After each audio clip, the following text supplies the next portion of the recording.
So we have here a solid object ABCD which is floating in a fluid. So let G be the center of gravity and B be center of buoyancy. Let G be center of gravity and B be center of buoyancy. And through G, weight acts downwards, and through B, buoyant force FB acts upwards. And now we're going to tilt this object towards right, and the figure becomes like this. Again, there is A, B, C, D. No need to worry about the order in which I have written A, B, C, D. Doesn't matter. Now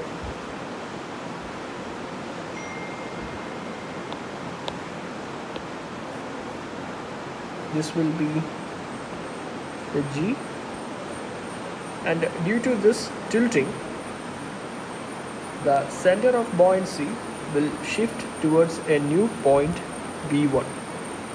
Initially it was B, so it will shift to B1.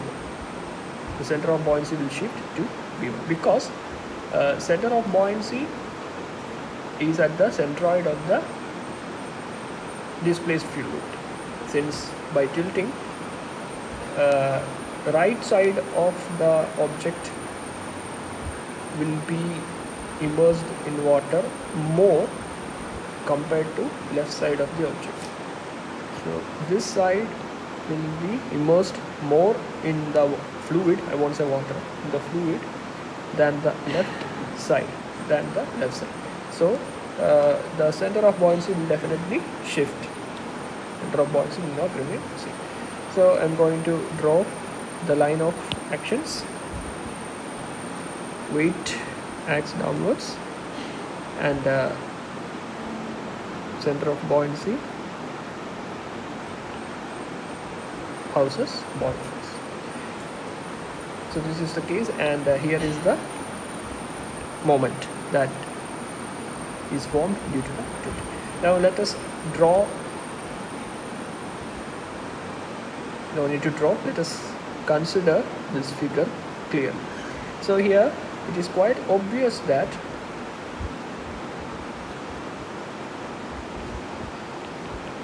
this forms the metacenter M. So it's quite obvious that a couple is formed by weight and buoyant force, and this couple resists the disturbing moment.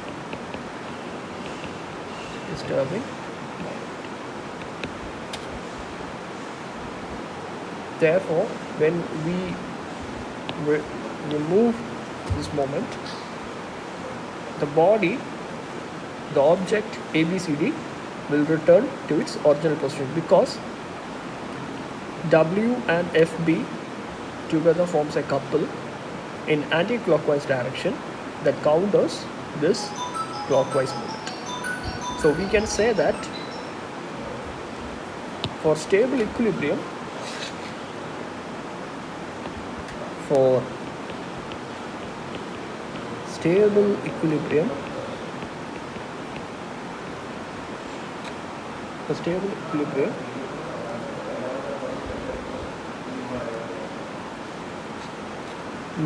metacenter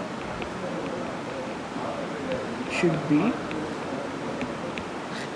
above center of gravity for floating bodies. So for floating bodies, metacenter should be above center of gravity.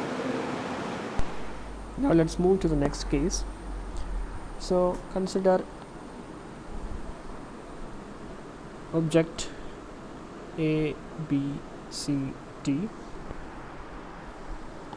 Let this be the center of gravity G, and this be center of buoyancy. And through center of gravity, weight acts upward.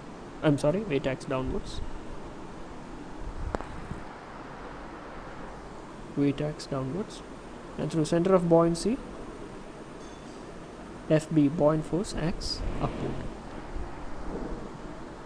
Here also we are going to apply a small tilt, and due to that tilt, the object tilts towards right. So let's mark all the terms once again.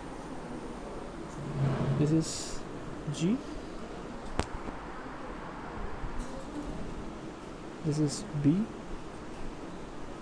and due to this tilt, the center of buoyancy will shift to another point P1, and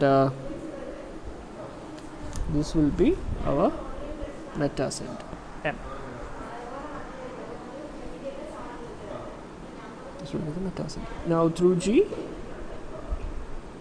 weight acts downwards, and through B, FB act upwards. So if you look close into the figure, it's quite obvious that G and FB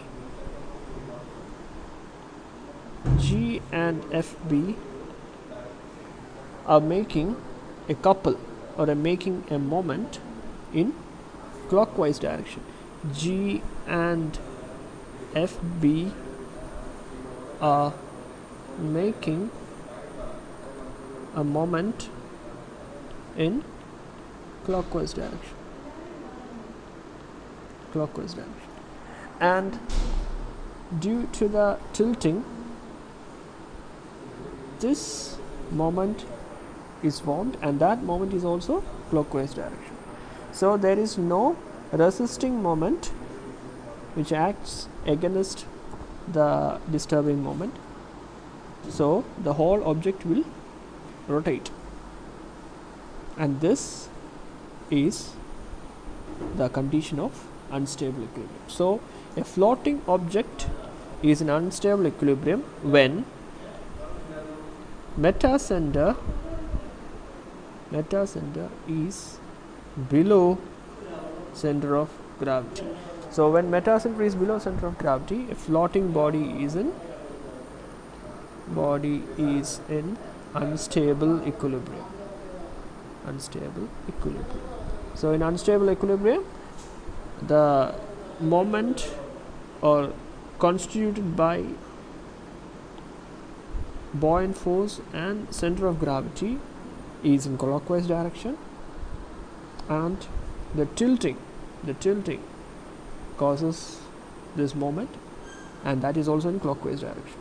So both the moments are in the same direction, so there is no moment counteracting the tilt. Therefore the whole object rotates, and thus it is in unstable equilibrium. So remember, for floating bodies, it's based on location of meta center. We say whether the body is in stable equilibrium or is in unstable equilibrium. If the meta center is below center of gravity, the body will be unstable equilibrium. Now coming towards neutral equilibrium, similar to submerged body, when center of buoyancy and center of gravity are at the same point, a floating body will be neutral equilibrium. Okay, so it will be neutral equilibrium when the center of gravity and center of buoyancy is at the same point. So that's all for the video lecture about conditions of equilibrium of floating and submerged bodies. So do remember, for submerged bodies we say whether it is in stable or unstable equilibrium or a neutral equilibrium based on the position of I hope you all remember that, based on the position of center of buoyancy. The center of buoyancy is above center of gravity, it is in stable equilibrium, and center of buoyancy is below center of gravity, it is in unstable equilibrium. So when center of buoyancy is below center of gravity, it is in unstable equilibrium. So if center of buoyancy is above center of gravity, it is in stable equilibrium. And for floating objects, when metacenter is above center of gravity, is in stable equilibrium, and when metacenter is below center of gravity, it is in unstable equilibrium. When center of gravity and center of buoyancy are at the same point, both floating and submerged bodies will be in neutral equilibrium. So thank you. If you have any doubts, you can contact me in my number.